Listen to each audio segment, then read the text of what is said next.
अब तक आपने देखा राहुल के ऑफिस से जो फाइल लीक हुई है, इसी तक को अभी तक उसका कोई सुराग नहीं मिल पाया है। और आज आप सुनेंगे सापिया षड्यंत्र तेरे प्यार के साए में बीते जिंदगी का भाग 9। कल्याणी देवी राहुल के न आने पर उसकी राह देखते देखते अधीर सी हो रही थी। कल्याणी मैंशन के बगीचे में पक्षियों की चहचहाहट अब और भी तेज हो गई थी। रात के काले साए पेड़ों पर घिरने लगे थे। पूरा कल्याणी मैंशन दूधिया रोशनी से नहाया हुआ था।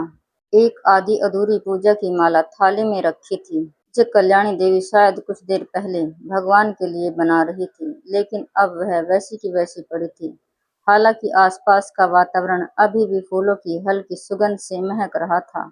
कल्याणी देवी बेचैनी से इधर उधर टहल रही थी। वे कभी अपने हाथों को मसलती तो कभी साड़ी के पल्लू को उंगलियों में लपेटने लगती और कभी राहुल का नंबर मिलाने लगती, लेकिन राहुल का नंबर बार बार बंद आ रहा था, जिससे उनकी बेचैनी और भी बढ़ती जा रही थी।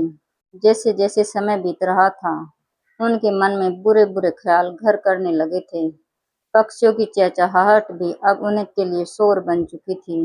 एक एक पल उनके लिए सदियों जितना लंबा हो रहा था। पता नहीं राहुल को आने में इतनी देर क्यों लग रही है। कहते कहते वे बार बार कल्याणी मैंशन के दरवाजे तक जाते और फिर वापस लौट आते। माँ जी बैठ जाइए, आपकी तबीयत खराब हो जाएगी, राजू उदास स्वर में बोला। फिर राहुल भैया मुझे ही डांटेंगे। राजू बार बार उन्हें बैठने की प्रार्थना कर रहा था। वह कल्याणी देवी के परिवार का एक वफादार नौकर था, जो उन्हें माँ जी कह के बुलाता था। लेकिन इस समय कल्याणी देवी इतनी व्याकुल थी कि राजू की आवाज जैसे उनके कानों तक ही नहीं पहुंच रही थी। तभी राहुल के जूतों की आहट हुई, जिसे सुनकर राजू जोर से चिल्लाया, माँ जी भैया आ गए हैं। राजू की बात सुनकर उन्होंने पीछे मुड़कर देखा। सामने से राहुल चला आ रहा था। उसके हाथों और माथे पर पट्टियां बंधी हुई थी। उसकी हालत देखकर कल्याणी का चेहरा एकदम सफेद पड़ गया था। अनहोनी की एक लहर सी उनके मन में दौड़ गई थी। उन्होंने कांपते होठों से कहा, राहुल। अगले ही पल उनके पैर लड़खड़ाए और आंखों के सामने अंधेरा सा छाने लगा था। उन्होंने हाथ बढ़ाकर सोफे का सहारा लेना चाहा, लेकिन अब सोफा भी उनकी पहुंच से बहुत दूर लग रहा था।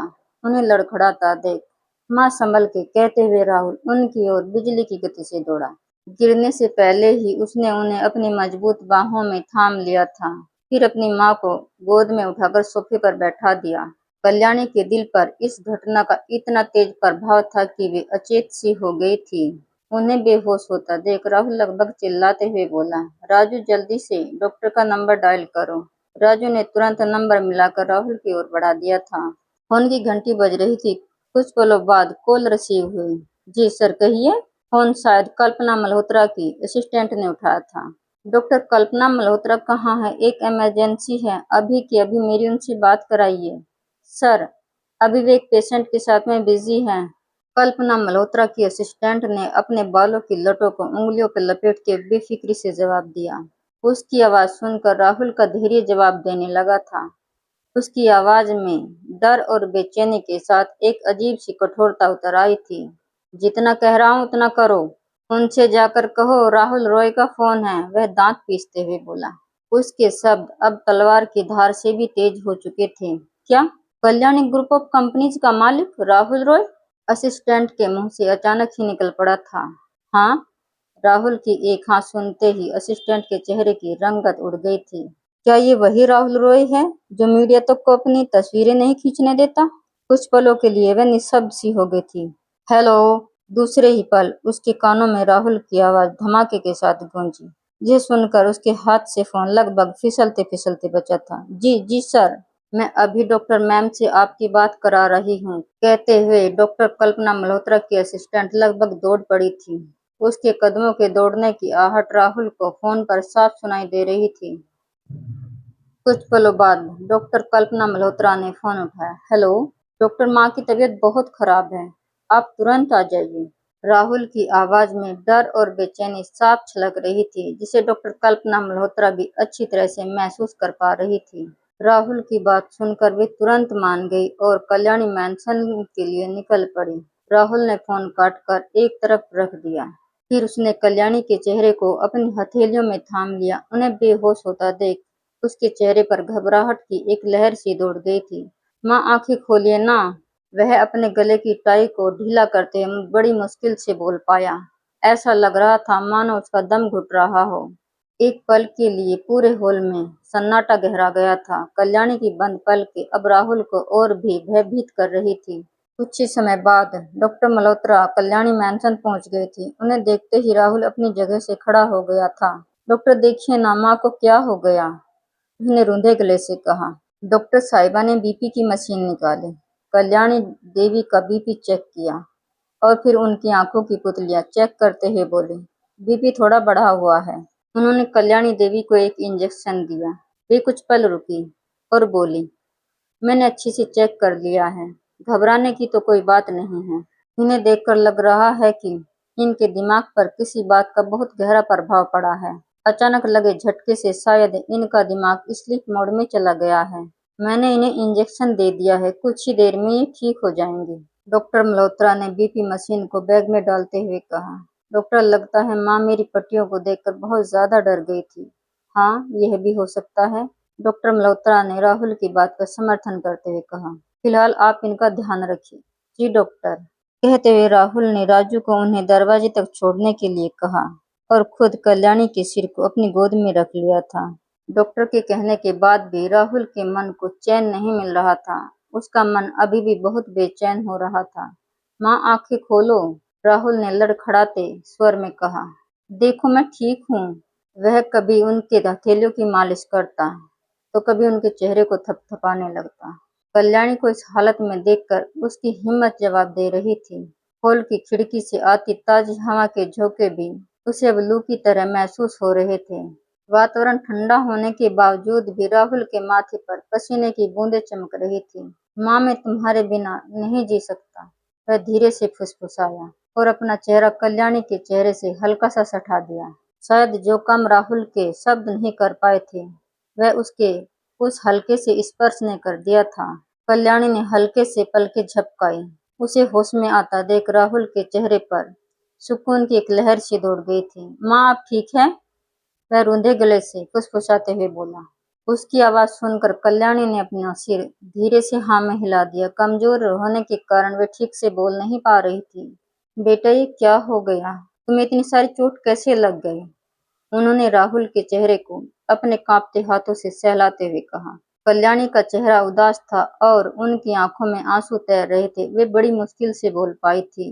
उनके शब्दों से अधिक उनकी आंखों में दर्द दिखाई दे रहा था। वे कुछ पल रुकी और फिर धीरे से बोली, तुम मेरे जीने का एकमात्र सहारा हो।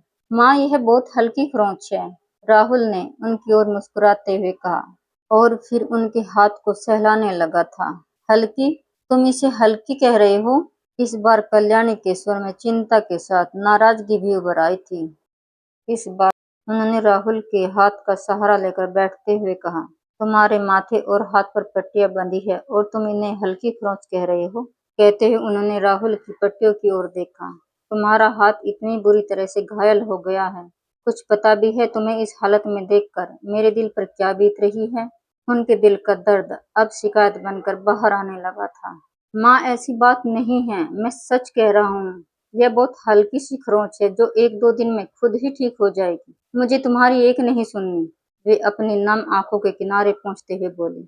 चलो अभी के अभी डॉक्टर को फोन करो और उन्हें अभी यहाँ बुलाओ। कहते कहते वे रूह की कमजोरी के कारण उनके शब्द अभी भी लड़खड़ा रहे थे। राहुल जानता था कि उसकी माँ डॉक्टर को बुलाए बिना नहीं मानेगी, इसलिए वह उन्हें समझाने की कोशिश करते हुए बोला, माँ, अब डॉक्टर के लिए बहुत देर हो चुकी है, मैं कल खुद उनके पास चला जाऊंगा।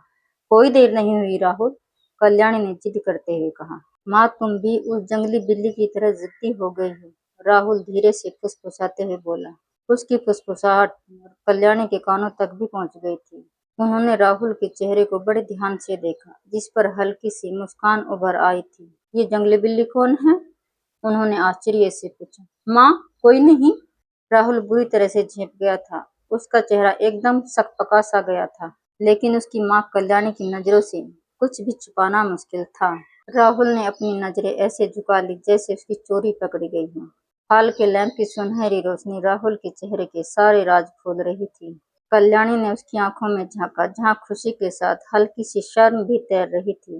उन्हें समझने में एक पल भी नहीं लगा कि राहुल रिया की बात कर रहा था। राहुल के चेहरे की मुस्कान देखकर कहीं न कहीं उनके दिल को ये तसल्ली हो गई थी कि उन्होंने अपने बेटे के लिए ऐसी लड़की चुनी है जिसके साथ शायद वह उम्र भर खुश रह पाएगा। वे कुछ पल रुकी और हल्के लड़खड़ाते हाथों से राहुल का कान पकड़ते हुए धीमे स्वर में बोली, तुम्हारा मतलब उस बिल्ली से तो नहीं है जे तुम आज घर छोड़ के आए थे? उनके चेहरे का पीलापन अभी भी गया नहीं था और शब्द भी पूरी तरह से साथ नहीं दे पा रहे थे। लेकिन राहुल की मुस्कान देखकर वे खुद को मुस्कुराने से नहीं रोक पाई थी। वे फिर धीमे स्वर में बोले, और शायद ये तुम्हारे हाथों की पट्टियां भी उसी जंगली बिल्ली ने बांधी है। माँ अब छोड़ भी दो। राहुल अपनी माँ की खुशामद करते हुए बोला, सच माँ बहुत ज्यादा दर्द हो रहा है। राहुल अब बच्चों की तरह नाटक करने लगा था। वह जानता था कि अपनी माँ से कुछ भी छुपाना उसके लिए असंभव था, लेकिन सीधे सीधे सच बताना भी राहुल के स्वभाव के खिलाफ था। उसने अपनी माँ के चेहरे को अपनी हथेलियों में भर लिया और उनके माथे को चूमता हुआ बोला, अभी आपकी तबीयत ठीक नहीं है, आपको आराम करना चाहिए। राहुल मेरी बात तो सुन, कल्याणी कहती ही रह गई। लेकिन राहुल ने उन्हें अपनी गोद में उठाया और कमरे में ले गया। पहले आराम फिर बात कहकर उसने उन्हें बेड पर लेटा दिया। वह तब तक उनके पैर दबाता रहा जब तक वे सो नहीं गई। फिर उसने कंबल उठाया, रिमोट उठाया, एसी को नॉर्मल मोड पर सेट कर दिया ताकि उन्हें ठंड न लगे। वैसे तो कमरा बेहद आलीशान था, उसमें आराम की हर सुविधा मौजूद थी, लेकिन उसका गहरा सन्नाटा राहुल की सांसों को भारी कर रहा था। खिड़की पर टंगे मखमली पर्दों से छनकर चांदनी फर्श पर बिखर रही थी। कमरे की मध्यम रोशनी में राहुल के चेहरे पर उभरी चिंता की लकीरें अब और भी साफ दिखाई दे रही थी। उसकी आंखों के सामने बार बार उसकी माँ का चेहरा घूम रहा था। उसने धीरे से दरवाजा बंद किया और कमरे से बाहर निकल गया था। वह सीधे अपने कमरे में जाकर रुका। कमरे में हल्की रोशनी फैली हुई थी। मेज पर फाइलें और ब्लैक कॉफी का एक खाली कप रखा हुआ था। वह धम से बेड पर बैठ गया।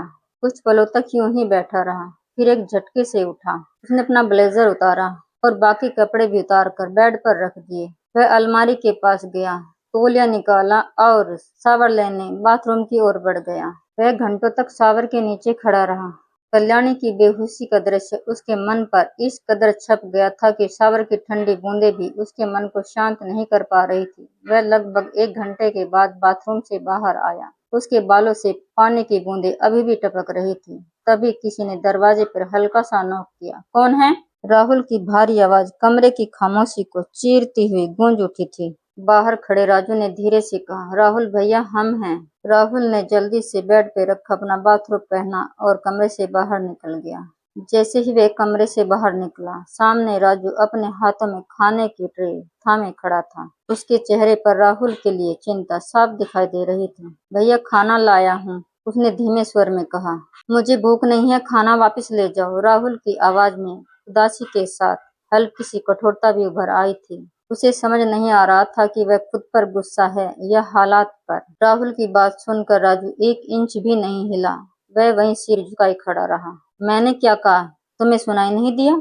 इस बार राहुल की आंखों में गुस्सा और आवाज में एक अजीब सी ठंडक उतर आई थी, जिसे देखकर राजू सहम सा गया था। उसके कंधे पे रखा गमछा हल्का सा खिसक गया था। भैया माँ जी को पता चलेगा तो उन्हें अच्छा नहीं लगेगा, कहते हुए राजू ने गमछे को और भी कस के पकड़ लिया था। कल्याणी का नाम सुनते ही राहुल के माथे की सिलवटें मानो गायब होने लगी थी। उसने एक गहरी सांस ली और धीमे स्वर में बोला, ठीक है, खाना यहीं छोड़ दो। और हाँ, मेरे कुछ कपड़े बेड पे पड़े हैं, उन्हें लॉन्ड्री वाले को दे आना। जी भैया। राजू ने तुरंत सिर हिलाया, कपड़े समेटे और कमरे से बाहर निकल गया। राहुल ने खाना खाने के लिए प्लेट उठाई, लेकिन अगले ही पल उसे वैसा का वैसा रख दिया। उसने जल्दी से लोअर टी शर्ट पहना, खाने की ट्रे उठाई और कल्याणी के कमरे की ओर बढ़ गया। राहुल ने दरवाजे पर हल्की सी दस्तक दी।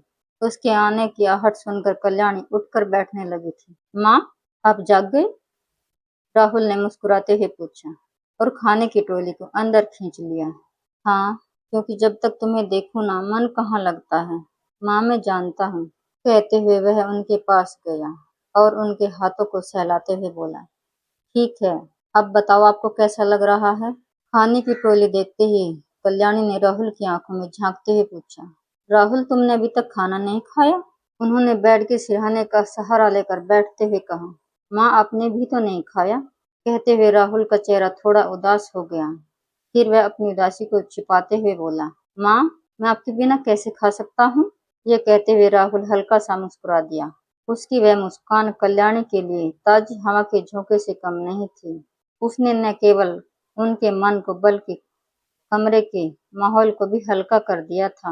उन्होंने ब्लैंकेट हटाया, साड़ी के पल्लू को ठीक करते हुए बोली, रुको बेटा मैं आ रही हूँ। उनके शब्द अभी भी हल्के हल्के लड़खड़ा रहे थे। माँ आप कहीं नहीं जाओगी। राहुल ने आगे बढ़कर उन्हें अपनी दोनों बाहों में थाम लिया और फिर बेड पर बैठा दिया। उसने खाने की प्लेट उठाई और अपनी माँ के पास बैठकर उन्हें खाना खिलाने लगा। राहुल मैं खा लूंगी, कल्याणी ने धीमे स्वर में कहा। पहले आप खाइए, राहुल मुस्कुराते हुए बोला।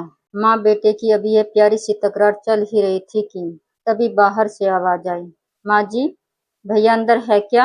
हाँ कहो राजू मैं यही हूँ, राहुल ने पीछे मुड़कर दरवाजे की ओर देखते हुए कहा। राजू दरवाजा खोलकर अंदर आया। कमरे की मध्यम रोशनी में उसका चेहरा कुछ उदास दिख रहा था। उसने अपने गमछे में किसी चीज को बड़े सलीके से संभाल रखा था। हाँ कहो राजू क्या बात है, राहुल ने उसकी ओर आश्चर्य से देखते हुए पूछा। इस एपिसोड में बस इतना ही। यदि आपको यह कहानी पसंद आ रही हो तो आप इस चैनल को सब्सक्राइब करें और हाँ कमेंट्स में अपनी राय ज़रूर दीजिएगा। आपका एक कमेंट्स मुझे इस कहानी को और अच्छी तरह से लिखने के लिए प्रेरित करेगा।